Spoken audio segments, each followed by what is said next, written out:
رحم الله من قرأ الفاتحة.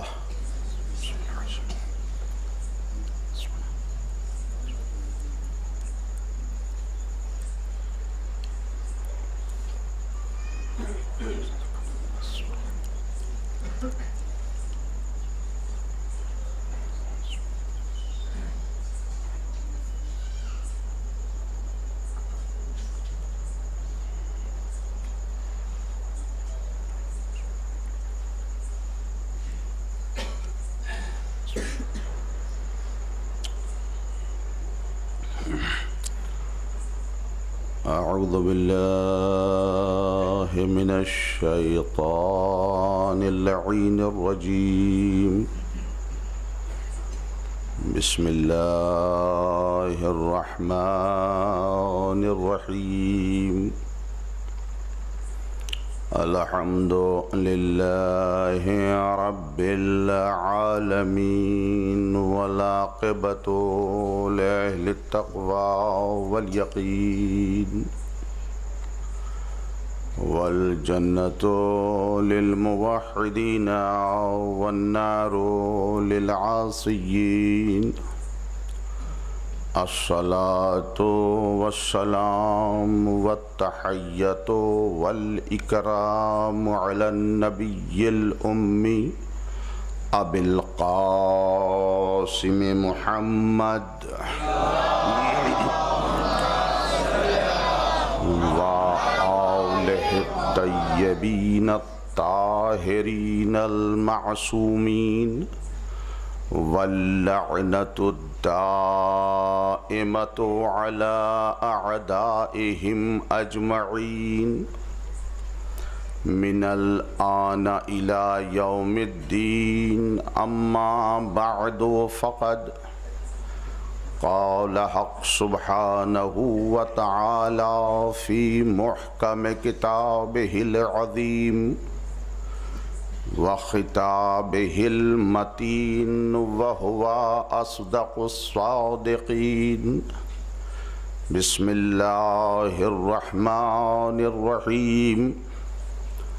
يا أيها الذين آمنوا اتقوا الله وابتغوا إليه الوسيلة. صلوات بھیجو محمد وآل محمد.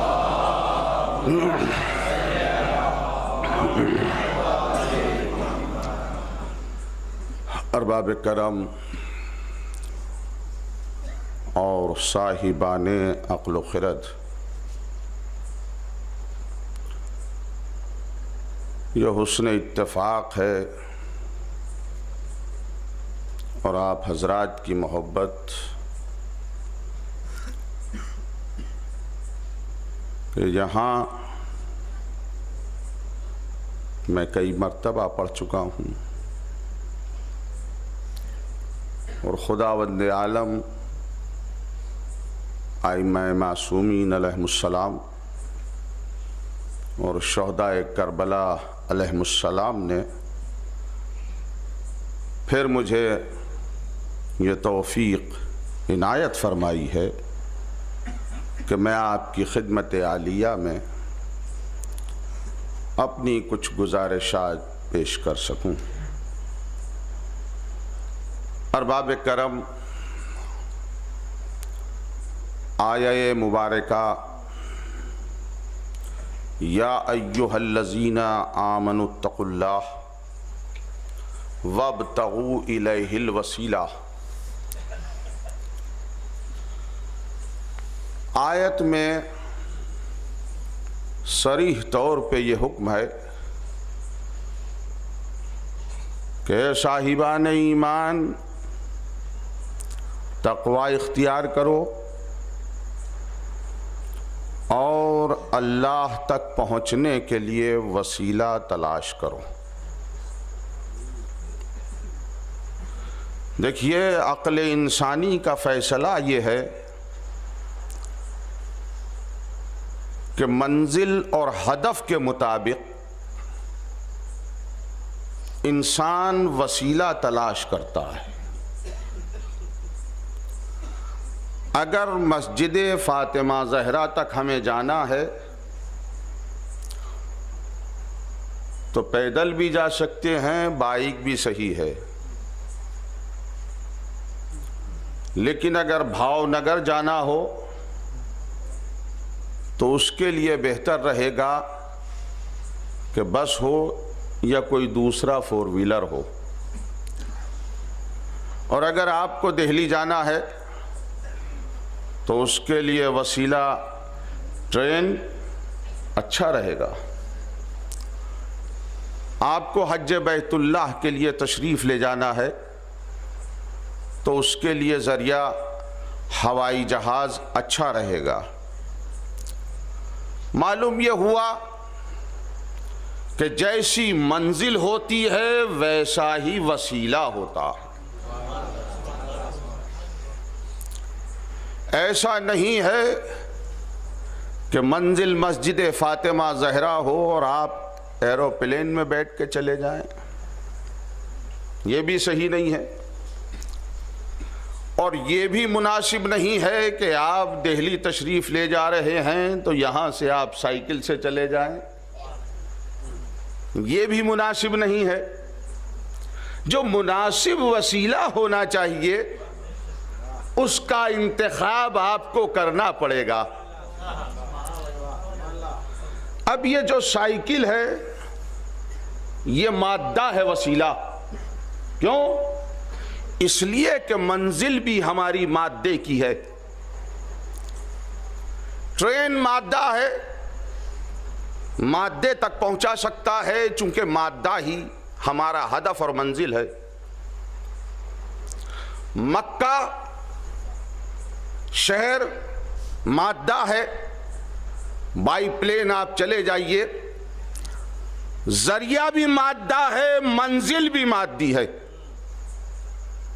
لیکن اگر منزل نوری ہو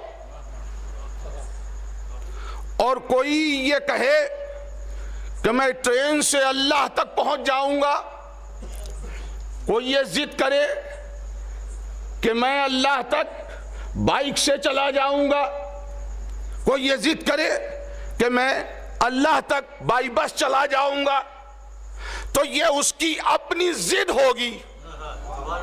اس لیے کہ منزل نور ہے، مادہ نہیں ہے۔ تو جیسی منزل ہوتی ہے ویسا ہی وسیلے کا انتخاب ہوتا ہے۔ تو تیری عقل کو کیا ہو گیا؟ منزل تو نوری ہے، وسیلہ تو مادی تلاش کر رہا ہے۔ چاہیے یہ تھا کہ اگر منزل نوری ہے تو وسیلہ بھی نوری تلاش کر، مادے کا تلاش نہ کر۔ کیوں؟ اس لیے کہ منزل نوری ہے۔ اب اگر ہم غلط کہیں تو آپ ہمیں سمجھا دیجئے کہ اللہ مادہ ہے، ماننا پڑے گا کہ اللہ نور ہے، اور جب اللہ نور ہے تو وسیلہ بھی نور کا چاہیے۔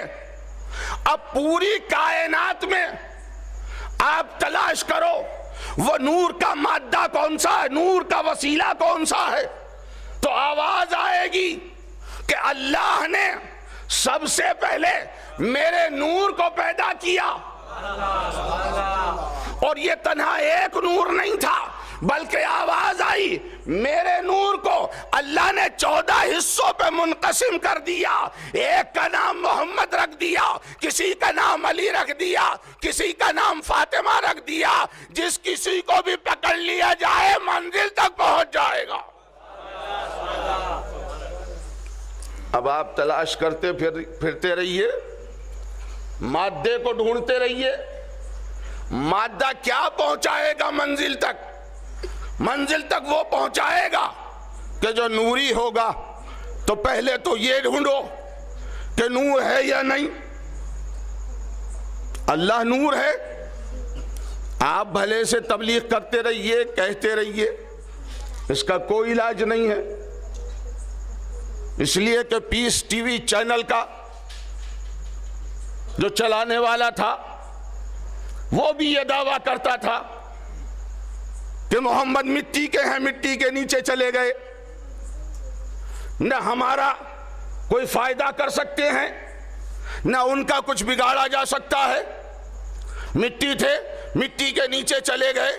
لیکن اس عقل کے نابینا انسان کو کون سمجھائے کہ وہ محمد کہ جس نے خود یہ اعلان کیا ہو کہ میں اس وقت بھی نبی تھا جب آدم آب و گل کے درمیان تھے، لولا کلمہ خلقت الافلاک، اللہ نے ساری چیزیں میرے لیے پیدا کی، میرے وسیلے میں پیدا کی، تو تیری عقل کو کیا ہو گیا؟ مٹی بعد کو پیدا ہوئی ہے، محمد کی تخلیق پہلے ہوئی ہے۔ کہاں سے کہتا ہے کہ محمد مٹی کی مخلوق ہے؟ محمد کو اللہ نے مٹی سے نہیں بلکہ نور سے بنایا ہے، اور جب نور سے بنایا ہے، دوسری دلیل یہ ہے کہ نبی مٹی کے نہیں ہیں، نوری مخلوق ہے، اس لیے کہ قرآن کا دعویٰ ہے لو انزلنا ھذا القرآن علی جبل لرأیتہ خاشعا متصدعا من خشیت اللہ، اگر اس قرآن کو میں پہاڑوں پہ نازل کرتا تو پہاڑ ٹکڑے ٹکڑے ہو جاتا۔ یعنی اللہ بتانا یہ چاہتا ہے کہ یہ قرآن اتنا وزنی ہے، اتنا سنگین ہے کہ پتھر بھی اس کا وزن نہیں سنبھال سکتے۔ تو یہ قرآن کہ جس کا وزن پتھروں نے نہیں سنبھالا، پہاڑوں نے نہیں سنبھالا، اس قرآن کے وزن کو قلب محمد نے سنبھال لیا۔ تو تیری عقل میں کیوں نہیں آیا کہ پہاڑ بھی نہیں سنبھال سکتے، مٹی بھی نہیں سنبھال سکتی، تو یہ قلب محمد نے کیسے اٹھا لیا؟ معلوم یہ ہوا کہ نور ہے، نور کا وزن نور ہی اٹھا سکتا ہے، مٹی نہیں اٹھا سکتی۔ ایک صلوات بر محمد و آل محمد پر۔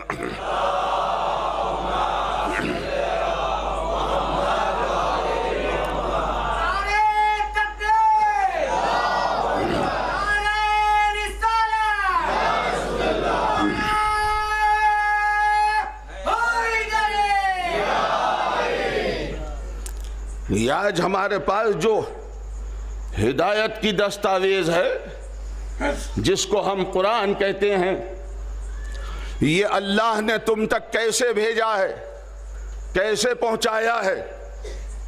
سب سے پہلے حکم قلم کو دیا، قلم نے لوح محفوظ میں لکھا، لوح محفوظ سے جبرائیل نے لیا، جبریل نے آ کے محمد کو دیا، محمد نے قرآن کے حوالے کیا، قرآن نے ہماری ہدایت کو چلایا۔ اب آپ یہ دیکھیں کہ قرآن ہم تک کتنے وسیلوں سے پہنچا ہے۔ سب سے پہلا وسیلہ قلم کا ہے، قلم کے بعد لوح محفوظ کا ہے، لوح محفوظ کے بعد جبریل کا ہے، جبریل کے بعد محمد کا ہے، محمد کے بعد قرآن کا ہے۔ تمہاری عقلوں کو کیا ہو گیا جب قرآن بغیر 5 وسیلوں کے تم تک نہ پہنچ سکا؟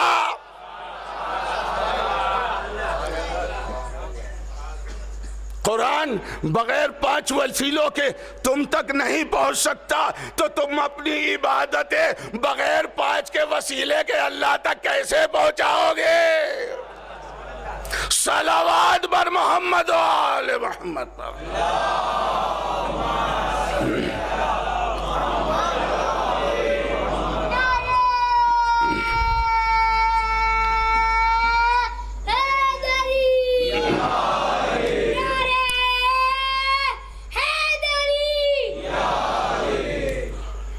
وسیلے کا انکار کرنے والے ہر منزل پر، ہر لمحہ، ہر قدم وسیلے کی ہدایت اللہ کر رہا ہے۔ چھوٹے چھوٹی چیزوں پہ نظر کیجئے، معرفت الہی کی نشانیاں نظر آتی ہیں۔ آپ یہ دیکھیں کہ یہاں گھروں میں مرغیاں بھی پل رہی ہوں گی، بکریاں بھی ہوں گی، بھینس اور گائے بھی ممکن ہے۔ اب آپ بکری کے سامنے چارہ ڈالیے، تو بکری کیا کرے گی؟ اپنے سر کو پہلے چارے کے سامنے جھکائے گی، اس کے بعد وہ چارہ کھائے گی۔ مرغی کے سامنے دانہ ڈالیے، پہلے مرغی بڑے احترام سے اپنے سر کو جھکائے گی، پھر ایک ایک دانہ اٹھا کے کھائے گی۔ حکم الہی ہے، اس لیے کہ کھانا جسم انسانی کی معراج کے لیے ضروری ہے، حیات کا اہم عنصر ہے، لہذا اس کھانے کے سامنے جانور کو حکم ہوا، اے جانور پہلے کھانے کا احترام کر، سر کو جھکا، اس کے بعد کھانا کھا۔ لیکن آواز آئی، انسان کون ہے؟ لقد کرمنا بنی آدم، اے آدم کی اولاد، ہم نے تجھ کو کرامت دی ہے، ہم نے تجھ کو افضل کیا ہے، ہم نے تجھ کو بلندی دی ہے، ہم نے تجھ کو اشرفیت دی ہے۔ کہا اچھا تو پھر کیا ہونا چاہیے؟ کہ تیرا سر کھانے کے سامنے جھکنے نہ دوں گا۔ کھانا سامنے آ گیا، اب کھانے کا سر ہمارا کھانے کے سامنے نہیں جھکتا۔ معبود اگر سر میں بھی جھکا لوں کھانے کے سامنے، کہ نہیں یہ تو کھانا ہے، تیرے جسم کے لیے ضروری ہے، اہم عنصر ہے، یاد رکھ جب تیرا سر ہم اس اہم عنصر کے سامنے جھکنا گوارا نہیں کرتے تو کسی فاسق و فاجر خلیفہ کے سامنے تیرا سر کیسے جھکواؤں گا؟ نہیں جھکنے دوں گا، تیرا سر جھکنے نہیں دوں گا۔ اچھا کھانا آ گیا، سامنے رکھا ہے، اب سر بھی جھکانے نہیں دیتا۔ اب بات بنے تو کیسے بنے؟ ایک صلوات بھیجئے محمد و آل محمد پر۔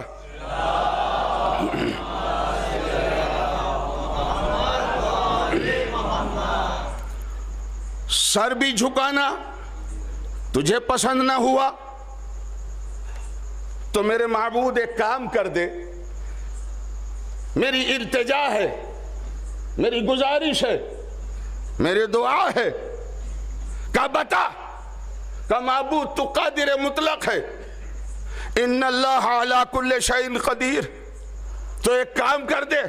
کہا کیا؟ کہ اس روٹی کو حکم دے کہ روٹی کا نوالا خود بخود ٹوٹ جائے، خود بخود وہ اپنی جگہ سے اٹھے اور جا کے پھر سالن میں خود بخود لگ جائے، اس کے بعد وہ نوالا خود بخود ہوا میں معلق ہو، اس کے بعد میں منہ کو کھول لوں اور وہ نوالا خود بخود میرے منہ میں آ جائے۔ اے اتنا تو کر سکتا ہے، تو قادر مطلق ہے۔ آواز آئی خبردار، ہم تجھے اتنا آلسی بھی بنانا نہیں چاہتے کہ نوالا بھی تیرے منہ میں ڈالیں۔ کہا اچھا تو پھر کیا کروں؟ کہ تجھے کرنا یہ ہے، اپنا ہاتھ آگے بڑھا اور بڑھانے کے بعد نوالا توڑنے کے بعد سالن میں لگا، اس کے بعد وہ نوالا اپنے منہ تک لے کے جا۔ کہا معبود یہ کیوں؟ کہا یہ اس لیے تاکہ تجھے یاد دلا سکوں جب ایک نوالا بغیر وسیلے کے تیرے منہ میں نہیں جا سکتا، ایک نوالا بغیر وسیلے کے تیرے منہ میں نہیں جا سکتا تو یہ تیری عبادت بغیر وسیلے کے کیسے چلی جائے گی؟ صلوات بر محمد و آل محمد۔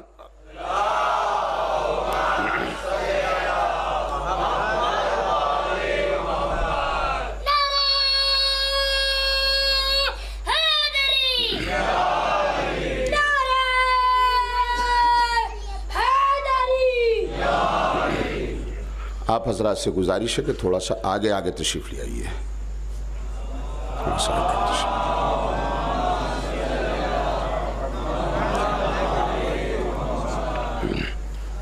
اللہم صل علی محمد و آل محمد، اللہم صل علی محمد و آل محمد۔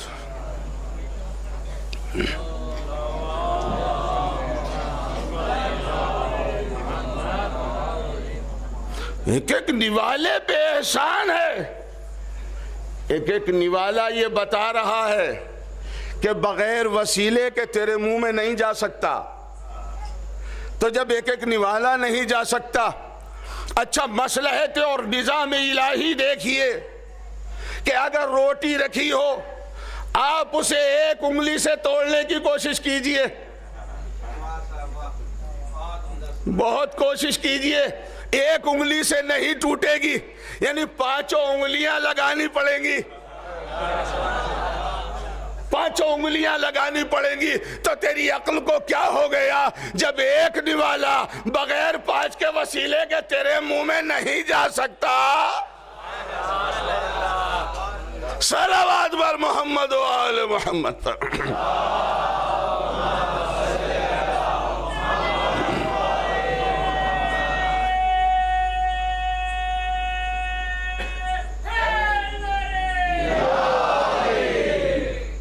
منزل اور آگے بڑھی. کتنی انگلیاں ہیں؟ 5 انگلیاں ہیں. 5 انگلیوں میں پوروے کتنے ہیں گنے ہیں آپ نے؟ 14. 3 3 3 3 2 3 چوک 12 اور 2 14. وارے نظام الہی, نہ بغیر 5 کے جا سکتا ہے نہ بغیر 14 کے.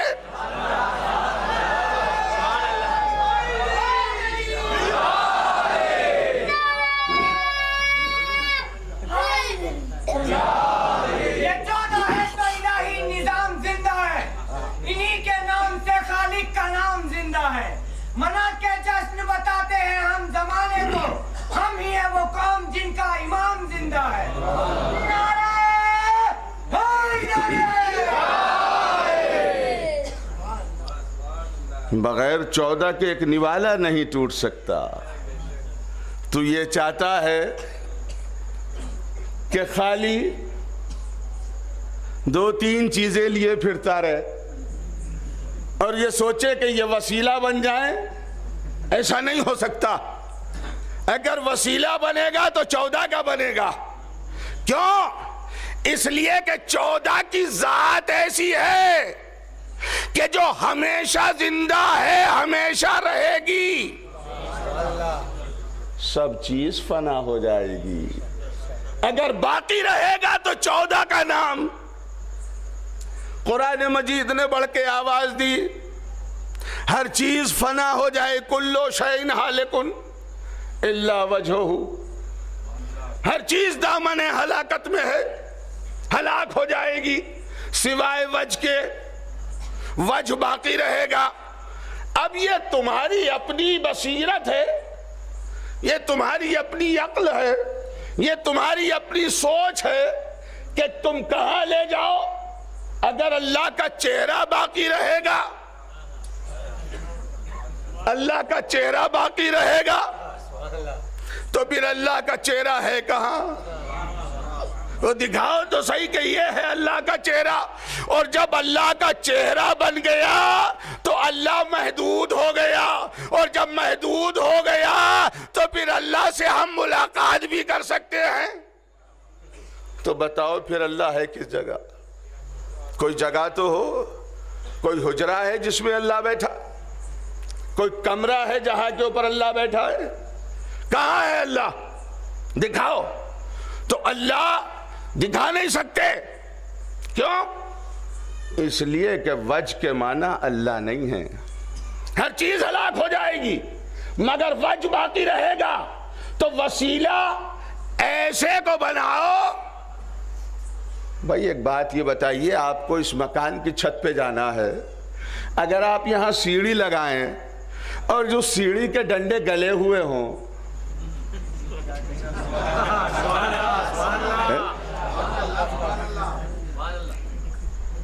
اس کے سیڑھی کے ڈنڈے گلے ہوئے ہوں, سڑے ہوئے ہوں, اب جہاں آپ پہلے ڈنڈے پہ قدم رکھیں گے تو پہلا ڈنڈا تو خود پہلے سے ہی گلا سڑا ہے.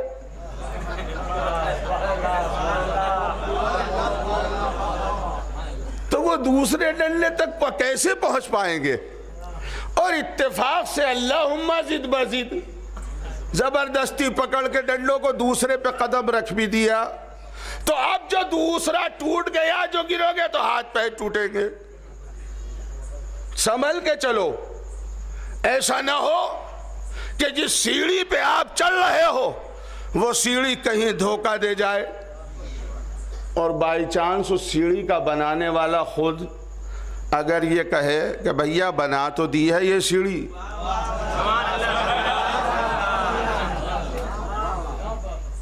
یہ سیڑھی بنا تو دی ہے مگر خیال تمہیں رکھنا ہے، اس لیے کہ اس کے ڈنڈے ٹوٹے پھوٹے ہیں، گلے ہوئے ہیں اس کے ڈنڈے. اور جب ڈنڈے پہ پہلا قدم رکھا تو آواز آئی چو.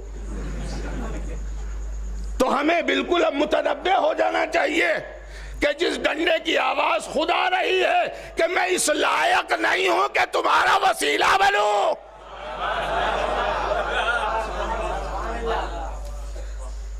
تو اس ڈنڈے پہ پیر رکھنے کی ضرورت ہی کیا ہے؟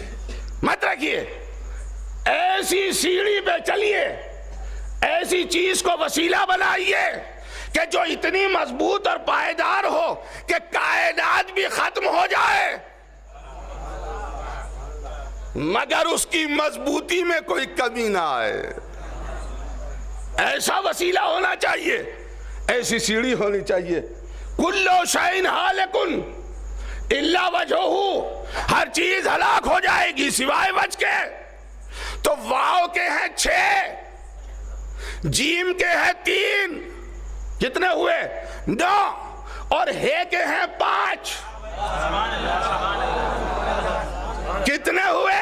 14. اب یہ قرآن کے اشارے ہیں، سمجھنا نہ سمجھنا یہ تمہارے اوپر ہے. میں تو اس لیے سمجھوں گا کہ باب مدینہ العلم کا غلام ہو. صلوات بر محمد و آل محمد پر.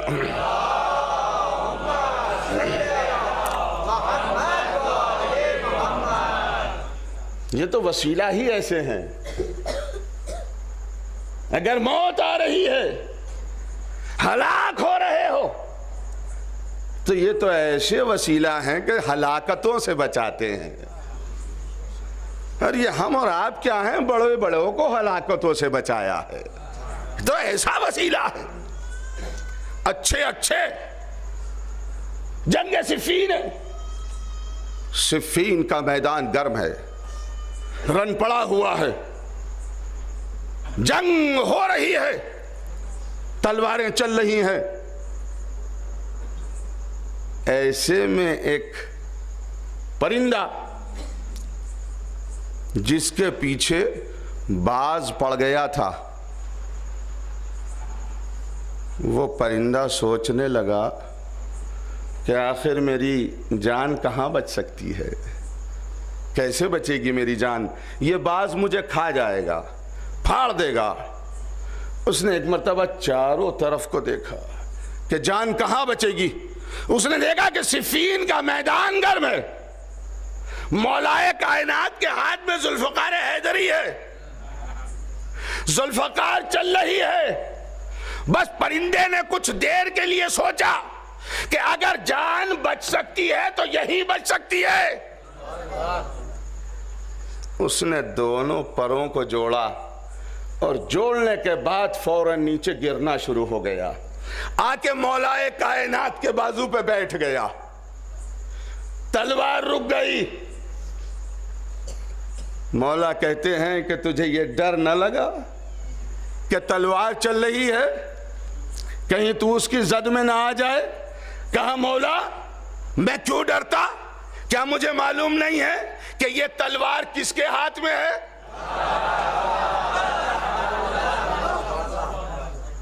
کیا یہ میں جانتا نہیں ہوں کہ یہ ذوالفقار کس کے ہاتھ میں ہے؟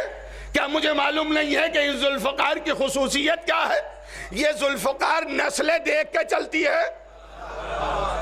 اور پھر یہ ذوالفقار ہے کس کے ہاتھ میں؟ اس کے ہاتھ میں ہے جو خود عادل ہو.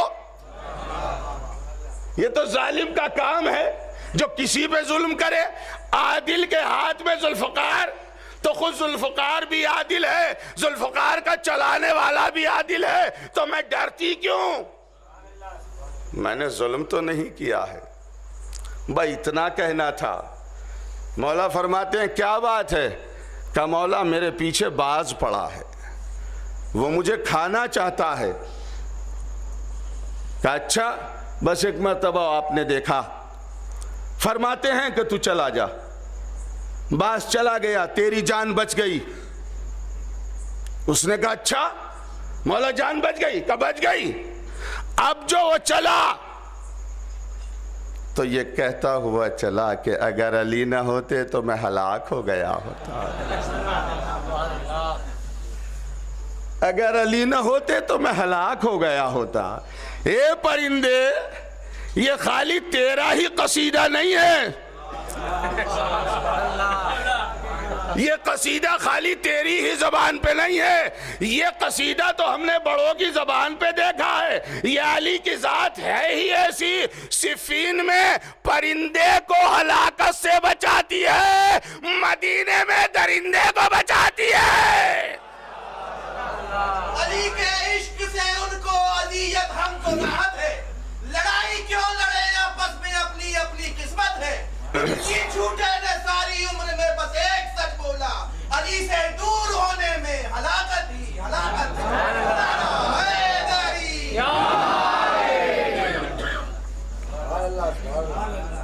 تو وسیلہ بنایا اس نے، ہلاکت سے بچ گیا۔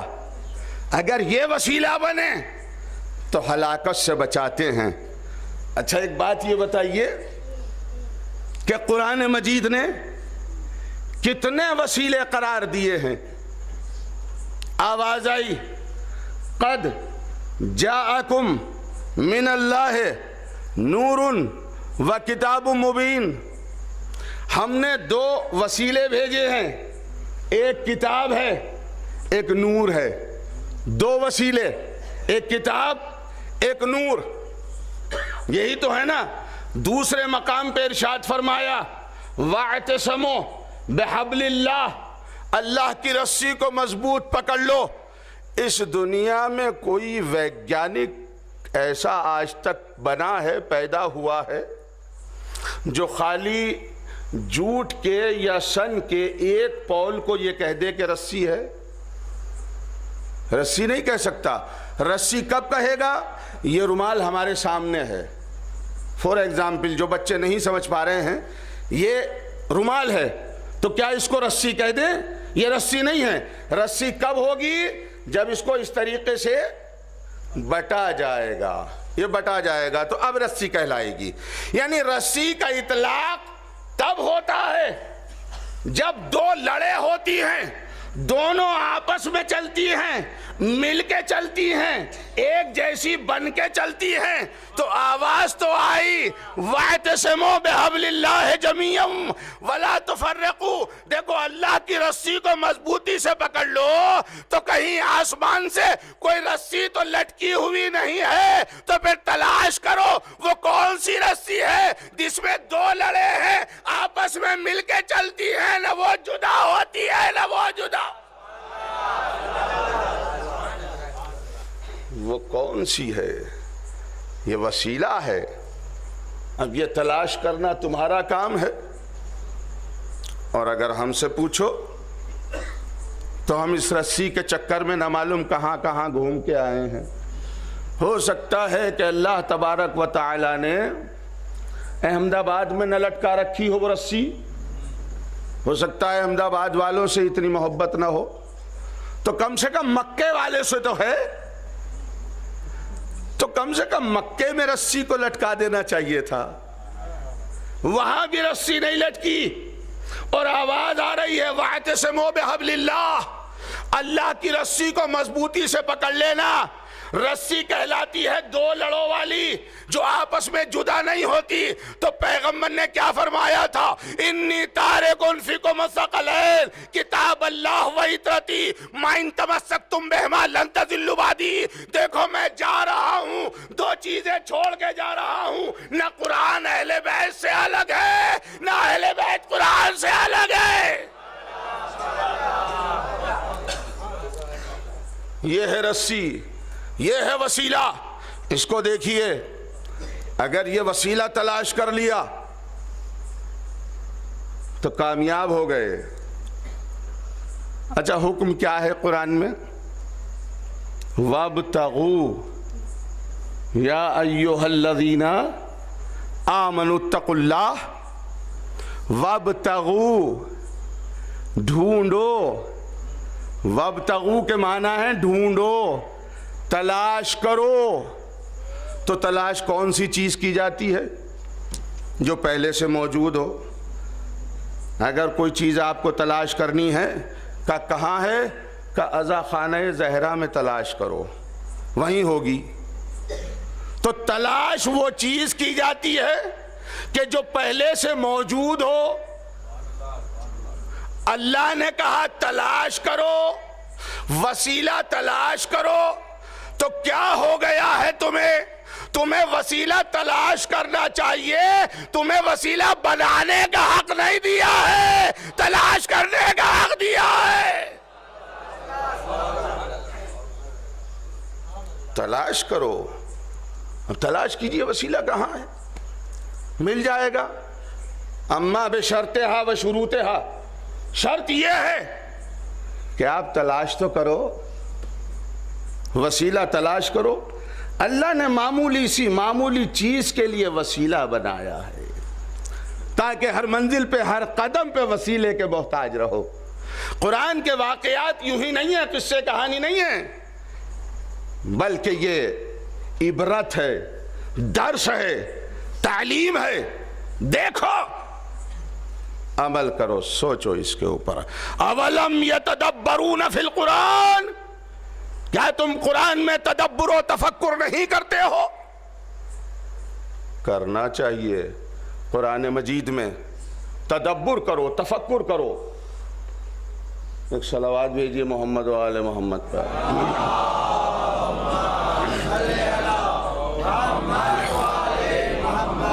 بسم اللہ الرحمن الرحیم، اللہ لا الہ الا هو الحی القیوم لا تاخذہ سنۃ ولا نوم۔ بس ایک اللہ کی ذات تو بیچارے کی ایسی ہے، نہ وہ سوتا ہے نہ وہ اونگتا ہے۔ اب ظاہر ہے اس کے بعد مخلوق جو ہے وہ اونگ بھی سکتی ہے اور سو بھی سکتی ہے، لہٰذا اس اونگ سے اور سونے سے اگر بچنا ہے تو محمد و آل محمد پہ ایک مل کے درود بھیج دیجئے۔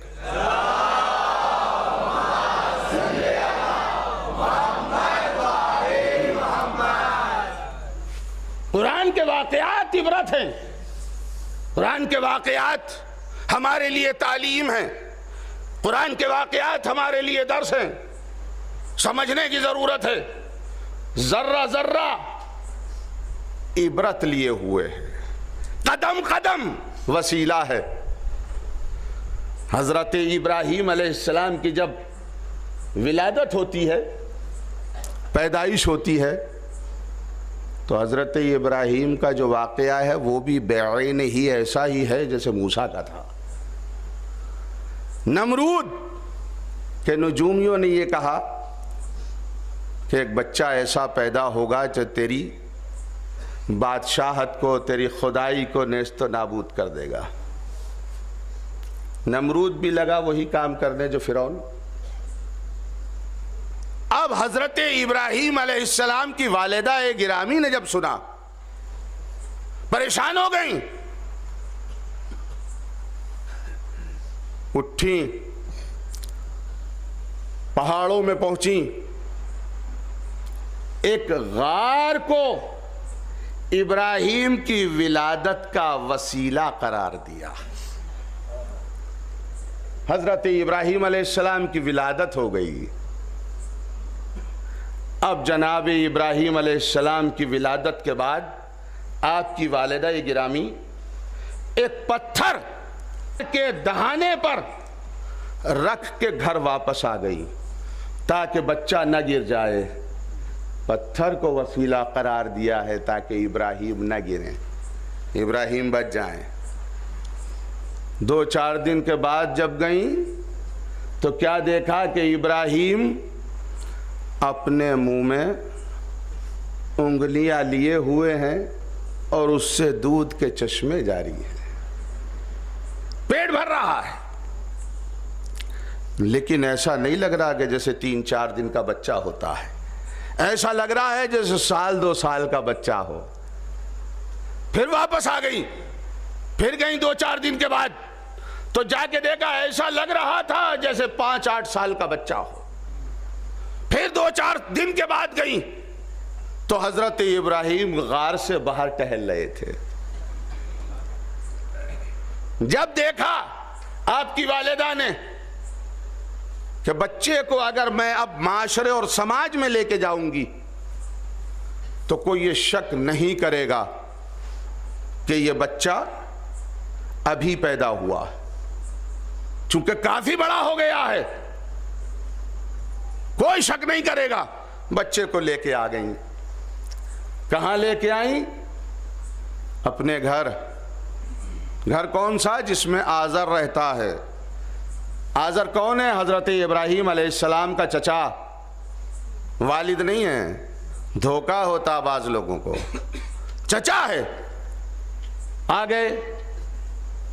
آہستہ آہستہ حضرت ابراہیم نے منزل شعور کی طرف گامزن ہونا شروع کیا، اور ایک وقت وہ آیا کہ حضرت ابراہیم علیہ السلام بالغ ہو گئے. بالغ ہونے کے بعد آزر کہتا ہے، چونکہ سرپرستی آزر کی ہے، آزر کہتا ہے میرے لال ابراہیم جوان ہو گئے ہو، شادی بھی ہونی ہے، کاروبار کے بارے میں کچھ سوچا؟ اور گجرات کی زبان میں بزنس دھندے کے بارے میں کچھ سوچا؟ کہا کیا؟ کہا تو ایسا کرو ہمارے ساتھ ہی اسی دھندے میں لگ جاؤ جو ہم کرتے ہیں. تو آزر کیا کرتا تھا؟ آزر بت بناتا تھا اور وہ بازار میں بکتے تھے. یا دوسرے لفظوں میں یہ کہوں کہ حضرت ابراہیم ایسے گھر میں پرورش پا رہے تھے جہاں اللہ بنانے کا کارخانہ تھا، اور صبح سے شام تک سینکڑوں اللہ بن رہے تھے. ایک دن حضرت ابراہیم سے آزر نے کہا ابراہیم ایسا کرو کہ یہ لے جاؤ جتنے اللہ آج ہم نے بنائے ہیں چھبڑے میں رکھ کے اور انہیں بیچ آؤ. آزر نے چھبڑے میں رکھے، حضرت ابراہیم کے سر پہ رکھ دیے. لے کے جاؤ. کھڑا ہو کے دیکھتا رہا. جب وہاں سے حضرت ابراہیم علیہ السلام اور آزر کا سامنا ختم ہو گیا تو اللہ کے نبی نے وہ بت اتارے، ایک رسی میں باندھا، کسی کا ہاتھ باندھا، کسی کی گردن باندھی، کسی کا پیر باندھا، اور کھینچتے ہوئے لے کے چلے. اور یہ کہتے جا رہے تھے لے لو اللہ، ایسے اللہ بیچ رہا ہوں جو اپنے آپ کو بچا نہیں سکتے، کسی کا کچھ بگاڑ نہیں سکتے. چلے آگے وہاں جہاں اللہ بیچے جا رہے تھے. اب جو بھی آتا تھا بتوں کو خریدنے کے لیے وہ دیکھتا تھا کہ یہ اندھا ہے، یہ کاڑا ہے، یہ لولا ہے، یہ لنگڑا ہے، یہ ناقص ہیں، کسی نے نہیں خریدا. حضرت ابراہیم علیہ السلام پھر رسی کھینچتے ہوئے واپس، اور جب اسی جگہ پہ پہنچے چھبڑے میں رکھ لیا اور سر پہ اٹھا کے لے آیا. آزر نے کہا کچھ پروڈکٹ ہمارا سیل ہوا؟ کہنے لگے نہیں بکا. نہیں بکا تو رکھ دو. اب جو اس نے دیکھا کہ کسی کی آنکھ پھوٹی ہے، کسی کی گردن ٹوٹی ہے، کسی کا ہاتھ ٹوٹا ہے، ابراہیم یہ کیا ہو گیا؟ حضرت ابراہیم کہتے ہیں چچا جان انہی سے معلوم کر لیجئے، یہ بتا دیں گے. اب ارباب کرم یہ دھندا چلتا رہا. ایک دن حضرت ابراہیم کو موقع مل گیا، اٹھایا بہت موٹا سا ہتھوڑا، پہنچ گئے کعبے میں، اور وہاں جو بتوں پہ بجانا شروع کیا ہے سارے بت توڑ دیے، سارے بت توڑ دیے. بڑے والے بت کے گلے میں ہتھوڑے میں رسی باندھ کے اس کے گلے میں لٹکا دیا اور واپس گھر آ گئے. اب شام کو جب وہ لوگ آئے انہوں نے دیکھا ہے یہ ہمارے سارے اللہ ٹوٹے پڑے ہیں. یہ کام کس کا ہے, کس نے کیا ہے؟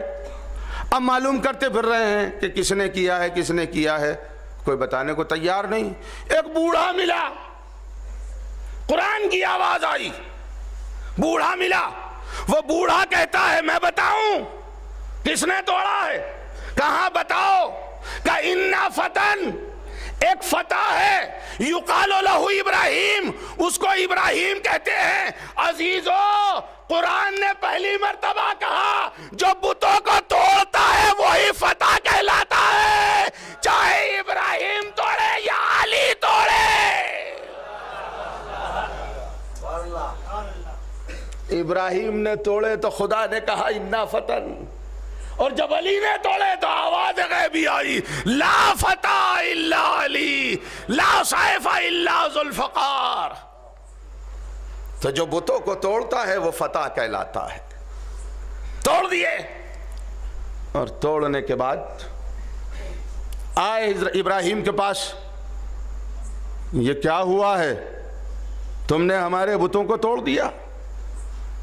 کہ کون کہتا ہے؟ کہ ہم نے سنا ہے. کہ نہیں, یہ کسی بڑے کا کام ہے, کسی بڑے کا کام ہے. تو غلط تھوڑی کہا ابراہیم نے, حضرت ابراہیم نے کوئی یہ بات غلط تھوڑی کہی. یہ تو تیرے دماغ کا چکر ہے جو ابراہیم کے اوپر جھوٹ کی تہمت لگا رہا ہے. شرم نہیں آتی تجھے کہتے ہوئے کہ نبی نے جھوٹ بولا؟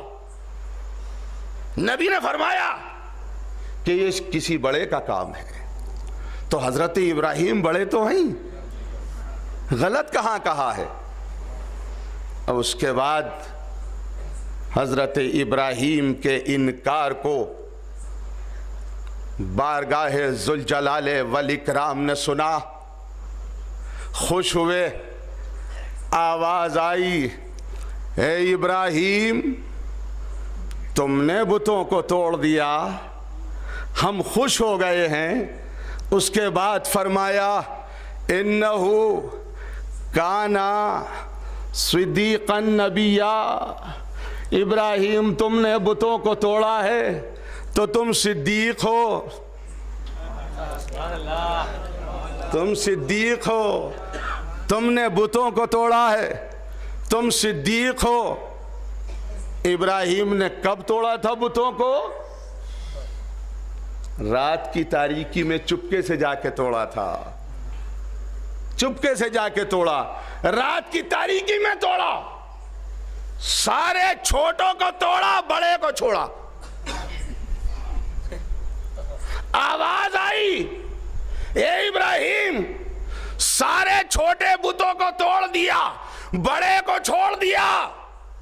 کانا صدیق النبیہ, تو ہمارا صدیق نبی ہے. اے میرے معبود, جو رات کی تاریکی میں توڑے, پیدل جا کے توڑے, چھوٹوں کو توڑے, بڑے کو چھوڑے, تو اس کو صدیق کہتا ہے. اگر کوئی اس منزل پہ ہو کہ جو دن کے اجالے میں توڑے, دوش نبی پہ چڑھ کے توڑے, نہ چھوٹے کو چھوڑے نہ بڑے کو چھوڑے,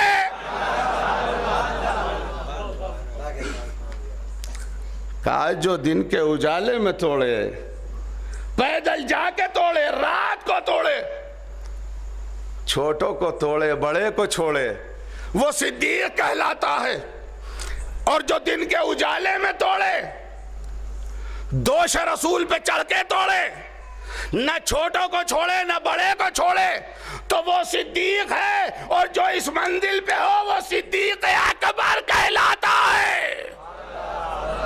صلوات بر محمد و آل محمد پر.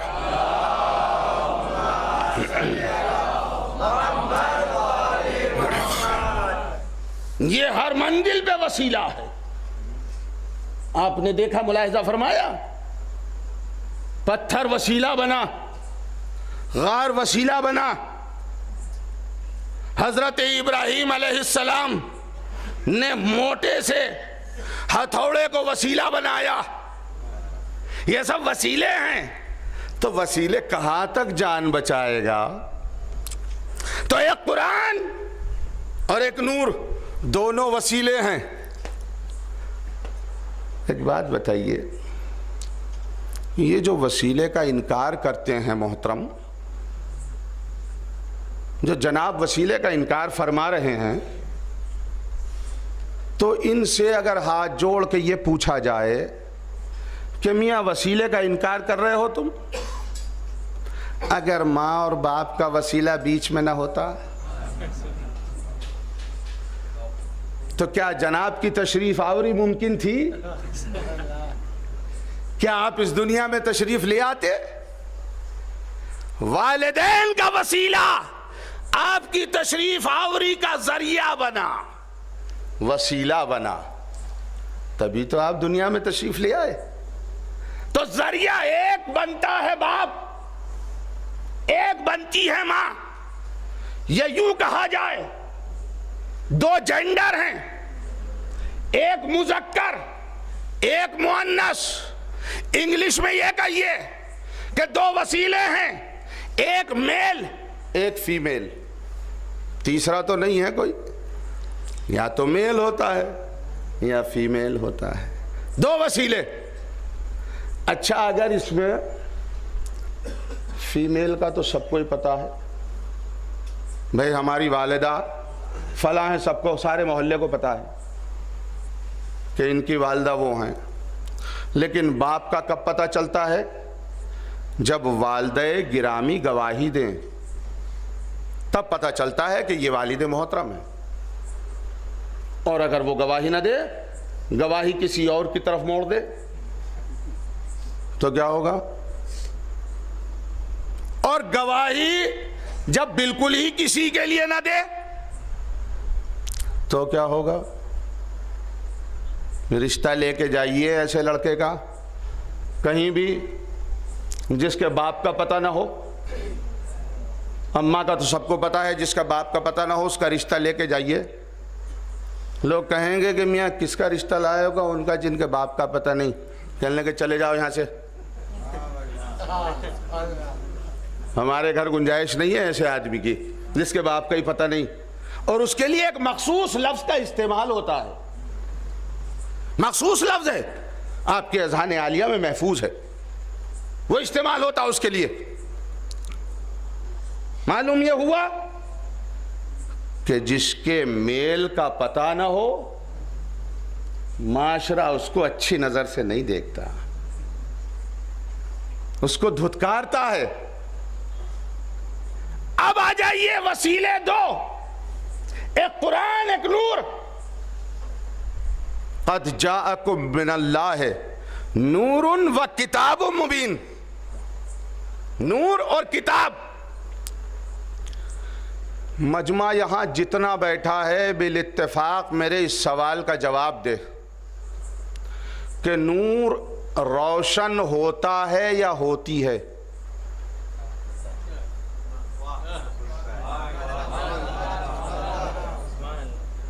نور روشن ہوتا ہے، میل ہے۔ کتاب پڑھی جاتی ہے یا پڑھا جاتا ہے؟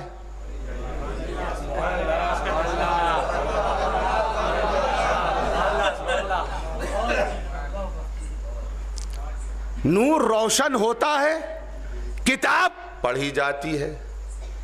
ایسا نہیں ہے کہ لوگ یہ کہیں کہ نور روشن ہوتی ہے اور کتاب پڑھا جاتا ہے۔ کہیں دیکھا ہے آپ نے ایسے کہتے ہوئے؟ نہیں، نور روشن ہوتا ہے، کتاب پڑھی جاتی ہے۔ معلوم یہ ہوا کہ نور ہے میل، کتاب ہے فیمیل۔ اب اگر کوئی اس منزل پہ ہو کہ وہ اعلان کرے کہ ہمیں تنہا کتاب کافی ہے،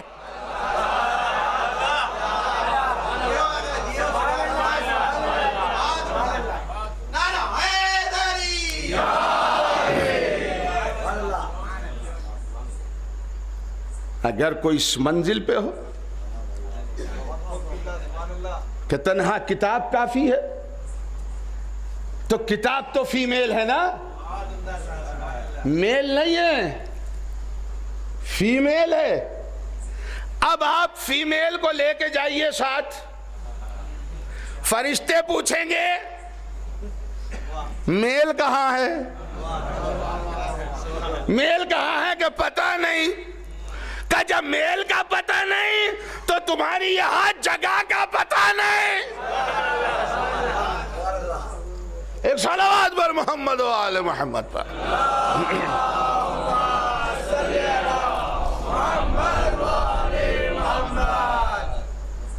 تو نور ہے میل, کتاب ہے فیمیل. معاشرہ قبول نہیں کرتا اسے جو تنہا ماں کو ساتھ لے جائے, گھر سے بھگا دیتے ہیں. اب آپ خالی کتاب کو لے کے جائیے کہاں, جنت کے دروازے پہ اگر زبردستی پہنچ بھی گئے, زبردستی اگر پہنچ بھی گئے تو فوراً باہر آئے گا فرشتہ کہ کہاں جانا ہے, کہ جنت میں جائیں گے. کہ جنت میں جاؤ گے, ولدیت بتاؤ, بتاؤ ولدیت کیا ہے. کہ پتہ نہیں, نہیں جانتے. کہ کیوں نہیں جانتے؟ کہ اس لیے نہیں جانتے کہ ہمارے ایک بزرگ نے کہہ دیا تھا فقط اماں کافی ہے. صلوات بر محمد و آل محمد پر.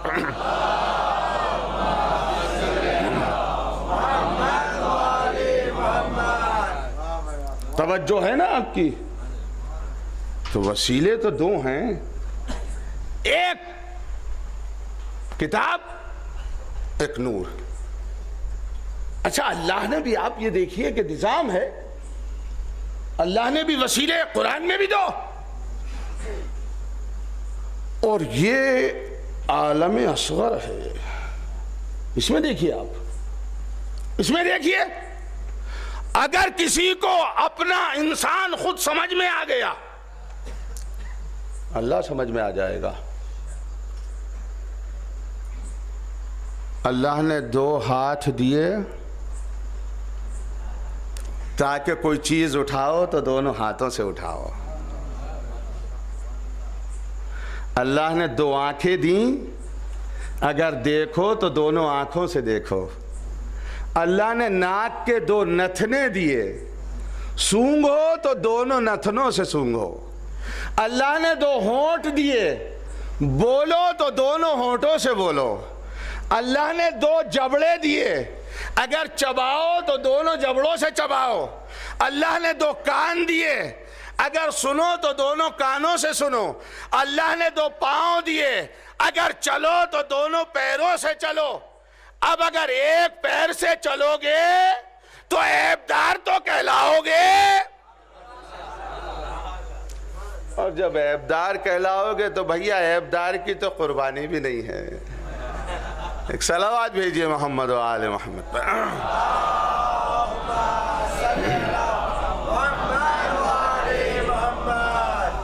توجہ ہے نا آپ کی؟ تو یہ ہے وسیلہ. زندگی بھر دو وسیلوں سے کام کرتے رہے. کوئی چیز اٹھائی تو دونوں ہاتھوں سے, دیکھا تو دونوں آنکھوں سے, سنا تو دونوں کانوں سے, بولے تو دونوں ہونٹوں سے, چبایا تو دونوں جبڑوں سے, چلے تو دونوں پیروں سے, سونگھا تو دونوں نتھنوں سے. اور اب جب بارگاہ ذوالجلال والاکرام میں جا رہے ہو تو ایک وسیلہ لے کے جا رہے ہو. کیا اللہ کو یہ کہنے کا حق نہیں ہے اب اے کمبخت پوری زندگی تو دو وسیلوں سے کام لیتا رہا, آیا ہے تو ایک لے کے آیا ہے, دوسرے کو کہاں چھوڑ آیا ہے, اس کو بھی تو ساتھ لے کے آتا. یہ ہیں دو وسیلے. اور باب کرم, اگر وسیلہ مضبوط ہے تو منزل تک پہنچنا مضبوط ہے, اور وسیلہ اگر کمزور ہے تو پھر منزل تک نہیں پہنچا جا سکتا. چونکہ منزل نور کی ہے, وسیلہ بھی نور کا ہوگا. اور جب نور کا وسیلہ ہوگا تو آواز خداوندی آئی, قد جاءکم من اللہ نور و کتاب مبین. نور ہے اور کتاب ہے. اب اس نور کو ہم تو نہ معلوم کہاں کہاں لے جاتے اگر نبی نہ بتاتے. نبی نے کہا نہیں بتا کے جاؤں گا, کتاب اللہ و عطرتی, کتاب اللہ کی اور میری عطرت. یہ دو چیزیں میں چھوڑ کے جا رہا ہوں، اور دونوں چیزوں کا ایک دوسرے کے ساتھ تعلق ہے۔ نہ قرآن نور سے جدا ہے، نہ نور قرآن سے جدا ہے۔ اگر قرآن پہ کوئی آفت آ جائے تو نور ساتھ دیتا ہے، اور نور پہ اگر کوئی مصیبت آ جائے تو قرآن ساتھ دیتا ہے۔ یہی تو منزل تھی کہ جب یزید ناہنجار یہ کہہ رہا تھا کہ نہ کوئی قرآن آیا ہے، نہ کوئی اسلام آیا ہے، نہ کوئی وحی آئی ہے، نہ کوئی نبی بنا کے بھیجا گیا ہے، یہ بنی ہاشم کے خاندان کا ڈھونگ ہے، حکومت کرنے کا ایک ذریعہ ہے۔ ہاں ارباب ازا، حسین نے بڑھ کے آواز دی، خبردار، وحی بھی ہے، قرآن بھی ہے، اسلام بھی ہے، اور یہ میں تجھے بتا کے چھوڑوں گا کہ کوئی چیز غلط نہیں ہے۔ اسی کام کے لیے رسول کا نواسا 28 رجب سن 60 ہجری کو مدینے سے چلا، اور یہ کہہ کے چلے وَإِن كَانَ دِينُ مُحَمَّدٍ لَمْ يَسْتَقِمْ إِلَّا بِقَتْلِي فَيَا سُيُوفُ خُذِينِي، نانا کے دین بغیر میرے قتل کے نہیں بچ سکتا تو تلوارو آؤ حسین پہ ٹوٹ پڑو، حسین کے ٹکڑے ٹکڑے کر دو، لیکن نانا کے دین کو بچا کے رہوں گا۔ ہاں وہ حسین کہ جس کی ماں نے حسین کو چکیا پیس پیس کے پالا ہے، وہ حسین جب 28 رجب کو چلے ہیں تو ارباب صاحب مناقب خارزمی تحریر فرماتے ہیں کہ حسین جب چلے ہیں تو پہلے اپنے نانا کے روضے کی طرف بڑھے، تو لکھتے ہیں کہ آپ بہت ہی شاہانہ انداز میں جا رہے تھے، اور اس کے بعد جب امام حسن علیہ السلام کی تربت کا رخ کیا تب بھی شہنشاہوں کی طرح جا رہے تھے۔ کیوں؟ اس لیے کہ ایک شہنشاہ دوسرے شہنشاہ کی بارگاہ میں جا رہا ہے۔ لیکن جب حسین کی نظر ماں کی لحد پہ پڑی، اب مناقب خارزمی لکھتے ہیں کہ حسین کے چلنے کا انداز بدل گیا تھا۔ اب تک حسین آہستہ آہستہ جا رہے تھے، لیکن ایک مرتبہ حسین نے دوڑنا شروع کیا اور بھاگ کے اپنی ماں کو ایک قبر پہ اپنے آپ کو گرا دیا، اماں آپ کا حسین جا رہا ہے۔ لو ارباب ازا، یہ قافلہ جو 28 رجب کو مدینے سے چلا تھا، دوسری کی محرم کو کربلا میں آیا، چوتھی کو اہل حرم کے خیام دریا کے کنارے سے ہٹا دیے گئے، 7ویں سے اہل حرم کے خیموں میں پانی کی بوند نہ تھی، بچے العطش العطش کی صدائیں بلند کر رہے تھے، اور اب وہ رات آئی جس کو شب عاشور کہتے ہیں۔ یہ جو رات ہے نا جس کو ہم شب عاشور کہتے ہیں، تھوڑا سا آپ ذرا دیکھیے اور پھر شب عاشور کا تصور کیجئے۔ آپ یہاں تشریف فرما ہو، زری بھی رکھی ہوئی ہے، روشنی بھی ہو رہی ہے، امام بارگاہ میں رونق بھی ہے، سب کچھ موجود ہے، لیکن عزادارو کل کو آ کر اسی وقت اسی جگہ کو دیکھ لینا، ایسا لگے گا جیسے کوئی لوٹ کے لے گیا۔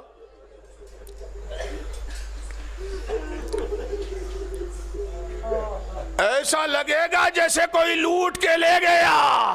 کیوں عزادارو؟ جب ہماری امام بارگاہ کی یہ حالت ہو جاتی ہے تو ذرا زینب کے دل سے پوچھو، رباب کے کلیجے سے پوچھو، اے رباب جب اصغر کو کھو چکی، اے لیلا جب علی اکبر چلا گیا۔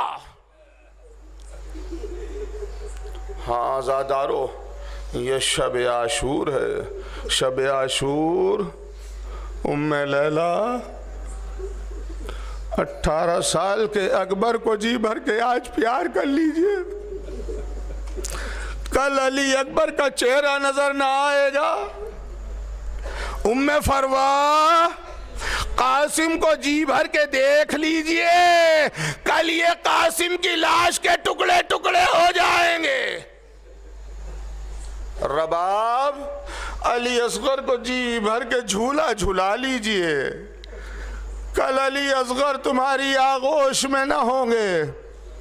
ام کلثوم آج عباس کو جی بھر کے دیکھ لیجئے، کل عباس شانے کٹائے دریا کے کنارے سو چکے ہوں گے۔